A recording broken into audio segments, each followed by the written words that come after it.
Okay, hello and bonjour from 39 Telemundo. I am Devon Showerhandle, and with me today, we're going to interview via satellite a flat earther who goes by the name of McFlatty.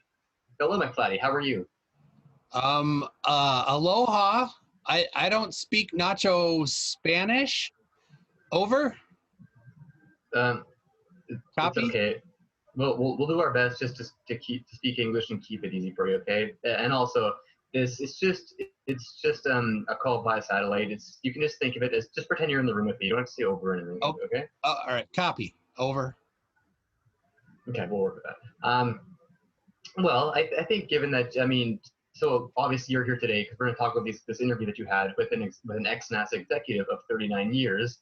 But I think a couple things that we're all curious about is, since you are a flat earther, we kind of have to ask, what is your level of education?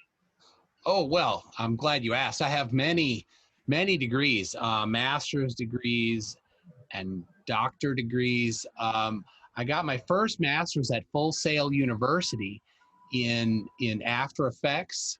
And then I went to the Hollywood Upstairs Medical College. So you can call me Dr. McFlatty. I'll be offering some classes for $300 a piece. I'll get in. Follow me on my YouTube, and you'll find that. And then starting in the fall, I'm going to the Flat Earth Community University. Feck you, go Flurfers. So that's looking good there. I can't wait for that to start. Okay, well, I'm probably going to call you a doctor. Now, I've never really heard of any of these institutions. So what exactly makes you think that you're qualified to teach on this subject? Oh, well, of all the people in this interview right now, I'm the only one with a master's degree. So, you can't even sit at the table with me. I could go into any university and teach because I have a master's degree. So, yeah, that's what I am.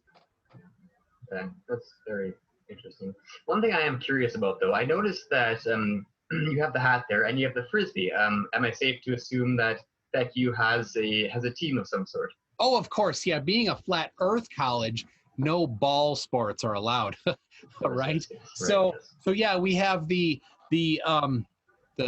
frisbee team is what we have, and our mascot is the Spinies, or just the spine.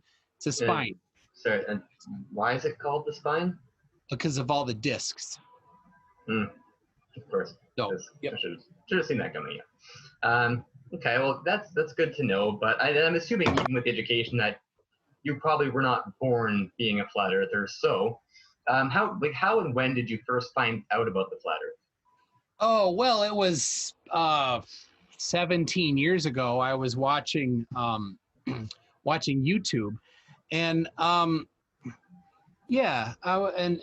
seeing some videos on flat earth, and it was O.J. Simpson that was talking about flat earth, and he's a flat earther, that obviously, and Will Smith as well. They were interviewing each other, and about flat earth, and I watched videos, so many videos of flat earthers, Bruce Willis,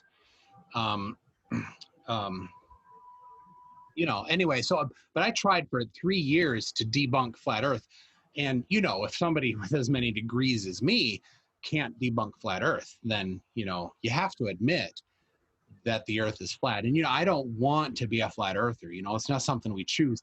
Flat earth chooses us. Yes. Right. So yeah, I have a question for you. So you said 17 years ago. YouTube's only really been around since 2005. Just kind of curious how you're watching videos then. That's on your calendar. I have a different calendar. So it was 17 years ago on my calendar. Yeah, that's interesting. I suppose that's a topic for another interview. I'm sure we will have at some point. No, we won't. Okay, but after you found this out, I'm assuming that you probably didn't just watch videos and come to this conclusion, right? Like, I'm assuming that for you to come to this, you probably had to verify it for yourself, right? Oh, of course, yeah. So, well, one time I was at the ocean and I saw a boat really far away, and according to globe math, it should have of 8 miles per square inch. the boat should have been hidden between 407 wool tums of water, and it wasn't. So obviously the Earth is flat. That makes perfect sense. Okay. But anywho, so I just want to kind of get that out of the way, just to kind of see your background and just kind of what got you into this. But Of course. so anywho, now the reason why we have you here is just to discuss the interview with the NASA executive. So how did you first hear of or find out about the executive, and how did you two get into contact with each other? Oh, well, yeah, that's a good question. So I was just like all other flat earthers should do. I was calling NASA every day and talking to the employees and telling them the truth that they've been lied to and that they've been compartmentalized. And eventually, after a few years of this, somebody called me back. Now he wouldn't tell me he can't say his real name. We just call him Johnny Trombone to protect his anonymity. And so he called me and he said he was an executive and he wanted to expose NASA's faking of the flat Earth. So, me and Bobby Trombone, we put together this idea where I'd come up to this, norther of America country and interview him, but it was tough.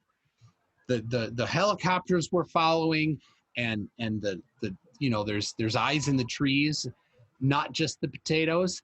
But when you're as woke as me, and you can see and get past all of these things so that we could get that interview done without getting caught. That's very interesting. But I guess I did actually watch the interview earlier, and I had a couple questions on that. So I noticed that when you're speaking to the executive, he did say that a lot of the employees at NASA weren't actually aware that it was all just a complete hoax. They were just basically there doing their jobs and not realizing what they were doing, or. Well, yes, of course. They're all departmentalized, and the astronauts don't even know. It's the two. There's just the two astronauts. Forgot their names. Doesn't matter. Them and then there's some temps, a couple temps that they hired. This is all from ex-NASA executive Billy Trumpet. So he told me that they would put the LCD screens over the windows of the capsule, and then they'd give some NyQuil to the astronauts and put them, and so they felt dizzy, and then they told them that they were weightless. Oh, that's good times. They fell for it. So anyway, that's how they did it, was CGI screens and NyQuil basically. And all the departmentalized people, they're just doing these calculations on their little Casio watches all day long for nothing. That's why NASA needs the $694 billion a day budget to just pay these people to do nothing. Well, that definitely is a lot of money. That's definitely very interesting to hear. I will say that. So after hearing all that, naturally I was a little confused, to say the least. But what was the public response to this? Was there any sort of outcry or? Oh, to the interview, yes. There were so many truth bombs in that interview. I tell you, being in that car with all them bombs was very hard to deal with. But after that, so many people, thousands of people have contacted me now that they know that the Earth is flat. And they're truthers like me too. They're on the McFlatty crew. And in fact, now riots have broken out all over the place. And I sent a map, and we can put that map on the screen. Can we do that? Yeah, okay. Yeah. So here's the map on the screen, and you can see where the riots all started down in Florida. And they moved into the 3rd precinct of Cape Canaveral and burned it down, of course. Who doesn't do that? And then it moved to places, you can see it moved on from Florida into nearby Georgia and New Zealand. Okay, and that's all well and good. It's just I'm looking at this map here, and at the top, the heading clearly says this. Like, it looks like a child's crashed it out, but it says COVID-19 cases in the United States, mapping the hotspots. Oh, that's just what they want you to think. It's actually the riots from the Flat Earth truth bombs. This is just their coded way of communicating things. They don't send emails or make phone calls. They put it on national news when they need to send secret messages. Typical, normal normal stuff that woke people see. Yeah, of course. And also, I noticed that it was just a map of the United States of America. Do you expect this to spread internationally? Oh, of course, yes. I'm sure it's gonna spread. It'll probably be, it's gonna spread to Texas internationally and then Oklahoma by next week. That's very, very, very interesting. Well, okay. Yeah, I guess with the thousands of people that have kind of climbed on board with this, those who've gotten behind you, one thing we can still say is I think that even now there's still a lot of us, majority of us probably. Well, not still many, don't. just a few, right? Okay. There's well, not many, Globers left. Just, yeah, we've taken over. Well, to those of us who are left, myself included, I think, and even to those who are still on the fence, we are kind of, I don't know what's the word, skeptical of it. Fun, Mom. Yeah, we are skeptical to say the least. But if there's one thing we could maybe just try for ourselves, just to maybe peanut butter and jelly. Sorry. That's okay. So, would you recommend one experiment for us to try, or one thing? Strawberry milk. Okay. Oh, sorry. What did you say?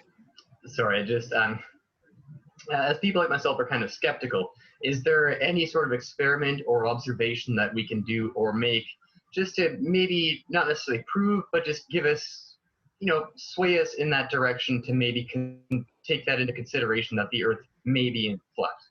Of course, yes. Well, everybody knows that the moon puts off its own light and it's cold, right? And that proves that the Earth is flat.